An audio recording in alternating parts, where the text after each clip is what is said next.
Hello, isang mapagpalang araw po muli sa ating mga viewers, followers, at subscribers. So ngayon po igagawa po ako ng style Korean corn dog. So ipapakita ko sa inyo kung paano po ako gagawa.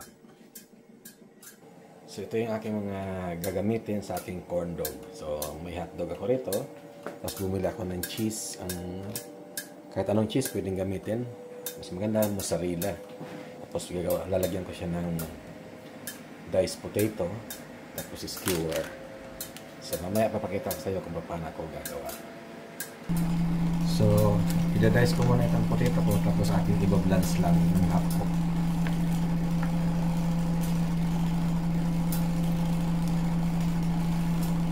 So please like, share, and subscribe sa aking YouTube channel para lagi tayong updated sa aking mga video na i-post. At sa bawat subscribe nyo, kayo po ay nakakatulong sa aking layunin na makatulong sa kapwa, dahil po ang ating channel is for charity. So that time po na sumasahod ako kay YouTube, lahat po ng aking kikitain ay ibibigay ito sa kapwa. So sa ngayon, bago lang ako. Ngayon ang aking subscriber ay nasa 227 subscriber na ako. So shoutout sa mga patuloy na sumusuporta at nag-subscribe sa aking YouTube channel. So mamaya papakita ko sa inyo yung aking corn dog na gagawin. At ito'y matagal nang nire-request ng aking bunso. Nagki-crave siya dahil nang pumunta kami sa sa England at umorder siya nito doon. Sabi niya sa akin, igawa ko rin daw siya. So ngayon lang ako nagkaroon ng time na gagawa. So ito, i-dice lang natin siya. Tapos i-balance natin ng half cook lang bago natin i-roll sa sa butter.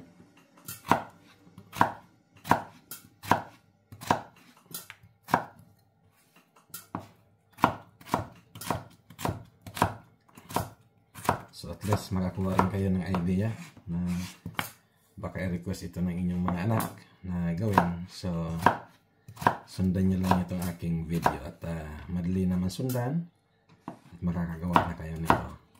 Yung mga ingredients naman nito, meron lagi sa bahay. So ayan, i-balance natin to. So ayan, i-balance muna natin. Half cook lang kasi i-deep fry din naman natin yan.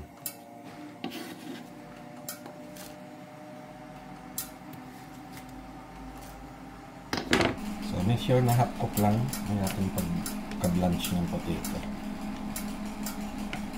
Kasi pag na-overcook natin yan, magiging mushy siya. So at least ito na-blanch na natin, so hindi na ito mangingitim.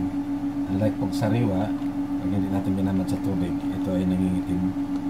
So at least maganda na i-blanch natin yung half cook. Hindi na siya magbabagong kulay. So ito yung cheese natin gagamitin ngayon sa ating corn dog. Ayan.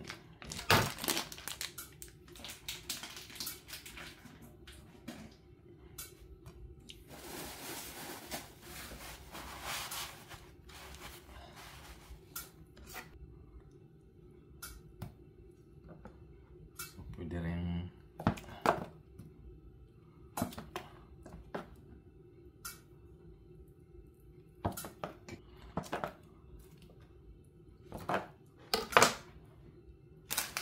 try natin. So isang hotdog, kalahati muna.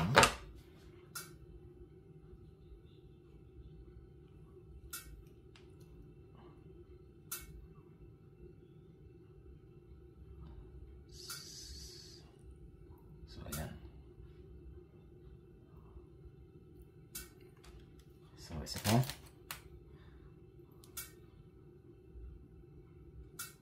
So, titignan natin mamaya kung ano ang outcome nito. So, ang aking gagawin dito yung butter lang muna. Next time, yung dough naman ang aking gagawin.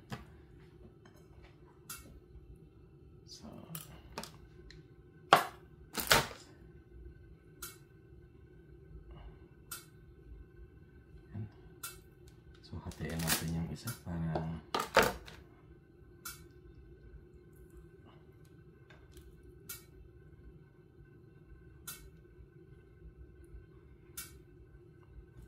ayan, para iba naman ang design. So ayan, ready na to deep fried yung aking corn dog. So gagawa ngayon ako ng butter para doon ko siya i-dip. So ngayon gagawa tayo ng butter. So lagyan mo tayo ng egg. Isang itlog lang aking gagamitin.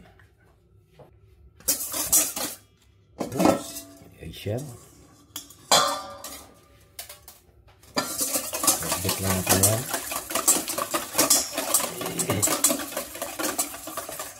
Then lagyan ko ng konting sugar. Yung pang sweetness lang. Add ko siya ng baking powder.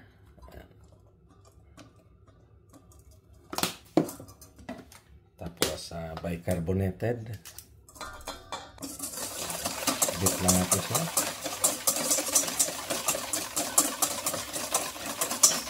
Tapos lalagyan ko siya ng flour. So kahit anong flour pwede nyo gamitin dito. Ginamit ko self-raising flour. So ang gagamitin ko lang dito is ano lang, milk o kaya water, pwede rin. So gamitin ko na yung milk. So mix yun ang gagawin nating butter is ano talaga, kasing thick talaga siya, malapot. Kasi i-dip natin dito yung corn dog. Kailangan ano siya, malapot talaga na malapot ang gusto. So ayan, malabnaw pa yan. So add on natin siya ng flour. So add on natin siya ng flour kasi medyo malabnaw siya. So mix yun ng butter natin as in malapot na malapot. Kasi hindi natin ma-dip ng ating corn dog ng hindi masyadong coated ba yung hotdog pag medyo malabnaw. Lapot na siya. So ito yung consistency ng aking butter. O yan. Yan. Ito, perfect na texture niya. Yan. So ka natin i-dip dyan dito yung aking corn dog. Yan. So yan, nag-rate na ako ng aking oil para ready na siya. So ito naman yung aking potato. So try natin mamaya kung mas maganda i-dip dito yung aking corn dog o kaya i-mix ko dun sa mismong butter. Tignan natin mamaya kung anong resulta. So ngayon itatry natin itong aking corn dog ngayon. I-dip na natin sa butter. Wala kung gano'ng mahawakang stick. Kaya nakaroll.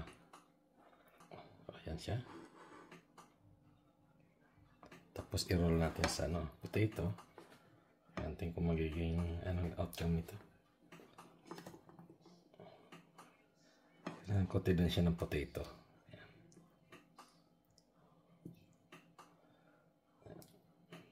Tapos i-dip natin sa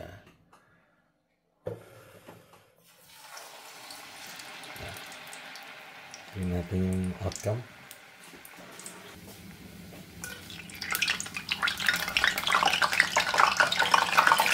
So, try pa natin yung isa. Try ulit natin yung isa. Para makita ng ating mga viewers. So, kailangan coated na coated siya.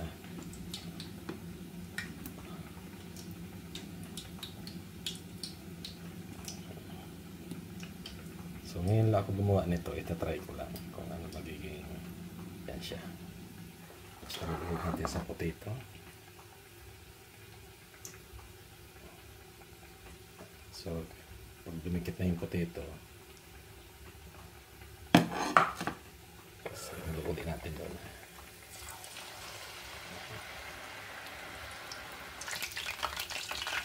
So, ito yung isa. Ito na. Magandang kulay. Kita nyo, So, tama yung potato niya, Maganda. Tingnan pa natin yung isa. Mas maganda ito yung isa.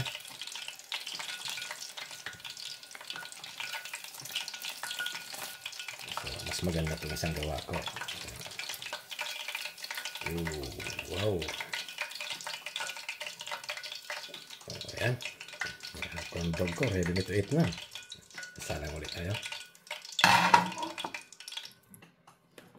Salang ulit tayo. Ayan. Salang ulit. Ito na yung aking corn dog with potato. So sa butter, mas maganda gamitin dito yung breadcrumbs o kaya yung cornflakes, dudurogin, tapos dire papagulungan doon sa cornflakes o kaya sa breadcrumbs.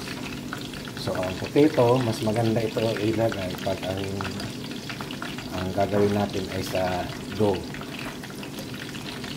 Kasi mas sticky siya kumpara sa butter. Sa butter kasi medyo dumudulas pag medyo pinapa-roll ko siya. So yan, may potato naman siya kung konti lang. So sa butter, mas maganda breadcrumbs na gamitin, kaya cornflakes with nyoro. So next time gagawin ko yung dough naman na ganito may potato. So yan, konti lang ang potato niya. Pero pwede na rin kasi enjoy na rin ito si Bunso. So ito na ngayon ang outcome ng aking corn dog. So malaki pa.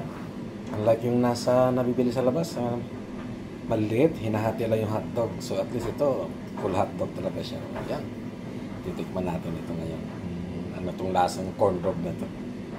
Ayan. Ito may mga pang dressing ako dito. Ito yung mustard siya. Tapos may burger siya, dressing. Tapos tomato ketchup. So lalagyan natin yan. So yan. Lalagyan ko ng dagdagan natin. Mustard. Tapos may tomato ketchup. Natin para presentable naman siya. So, ayan. So, ayan na siya guys, oh. So, ang sarap kainin, oh. Para rin yung nabibili sa labas. Commercialized din siya. So, ngayon titikman natin siya.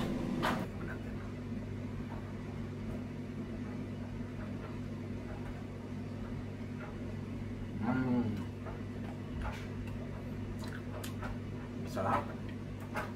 So, at least, gawa agad kayo nito sa inyong mga anak. So, ulit, salamat sa inyong panonood sa aking YouTube channel. God bless po.